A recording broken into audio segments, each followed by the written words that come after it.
Okay, new business. Patron Insight. Mr. Rick Nobles is here at Patron Insight. He's going to present survey questions for board approval. Telephone survey is scheduled to begin as soon as the board approves the questions. So I guess that means tomorrow, maybe. Huh? Probably Monday. Okay, well, thank you for being possible. And it's my understanding that you have a copy of this? Okay. So I'm just going to walk through the questionnaire and talk about the different sections of this and entertain any questions that you have. The first three questions help us kind of set the stage for the call and make sure that people are eligible to take the call. Very simply, male, female, head of household, because you want to be sure that you're not talking to somebody who is not the head of the household. We discriminate against teenagers. No, I'm just kidding. Registered voter, and you have to know that you live within the boundaries of the public school district, even though the list we buy, we know that the people we call do live in the boundaries. North or south of Interstate 44 and east or west of Highway 72 gives us geographic quadrants so that we can complete call quotas that match your population pattern. So that's the reason that we ask where people live. The next little section there you see is what we call a why statement, which is a statement we make to the people that we're talking to that says, why are we talking to you tonight? We've told them we're calling on behalf of the school district. This is a factual statement of saying, as you may know, here's what's going on in the district. It's not meant to sway any opinions, just a statement of fact. And then we get into 6 questions that are germane to the issue of what looks like a 6-part plan. Starting with renovating Mark Twain Elementary to become a pre-K through kindergarten center. So we'll ask about that question or that issue. We'll talk about changing the other 2 elementaries to K through 4. We'll ask a question. 1 through 4. 1 through 3, sorry. We'll then ask the question about all elementary school. Change the configuration there. Ask a question about moving the 9th grade to the high school. Ask or tell people that the plan calls for adding an auditorium around the high school.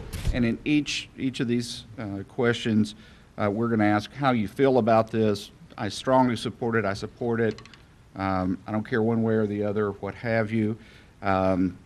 Question number 11 talks about extracurricular activities for 7th and 8th graders. Question 12 is kind of the catch-all. Now that you've heard about the 6 different components which make up the entire plan, do you support it, strongly support it? We then get into the tax tolerance questions, and we want to always ask the ideas separate, divorced of the money, so that people can have an honest opinion on that. On tax tolerance, we ask for a possibility of a higher level, an optimistic, a realistic, and a pessimistic level. If you say, I can support the ideas that I just heard for the owner of an average home at $142 a year, we're done. We know where your tax tolerance is. If you say no, we're going to ask about a lower level, which is really the realistic level of $109 per year. And then we'll ask a pessimistic level, which is substantially lower, again, $66 a year. And we're trying to provide you with a roadmap. Here are the ideas that resonate. Here's the tax tolerance. Kind of put those together, and you know what your patrons are thinking. The last section is the demographics. We want to know how long you've lived within the boundaries of the school district, what age group you're in. Do you have children in the district, grandchildren currently in the district? Have you ever had kids in the district? And then finally, we're going to record the gender. So we'll break all of those issues out when we do the report, so you'll be able to look at it and know how people of different ages and different circumstances from different parts of town and what have you think about the ideas that you have. Okay? Good. Any questions or comments on that? How long will it take you to finish the survey? Approximately. The calling part of it will take about 2 weeks. take about another week to 10 days for us to write it. I think we're due to present before Christmas. Yeah, I'm just going to call attention to the timeline. So where we're at tonight is the questions were developed with Greg, Jamie, and some from Central Administration on the 30th, and we're tonight we've milled around the drafts a little bit, and so now you see the data collection ends on the 1st of December, or in that time period. We actually will have some discussion between the first part of December and then January 22nd, which includes possible ballot language. So there's a lot to do between the first part of December when the collection's complete and January 22nd when we need to declare at that meeting whether something's going to go on the April ballot. So we're kind of following that timeline and keep moving that yellow arrow over to the right a little bit at a time, and we'll answer any questions about it. I wanted to say that before you got up there, and I kind of lost my train of thought.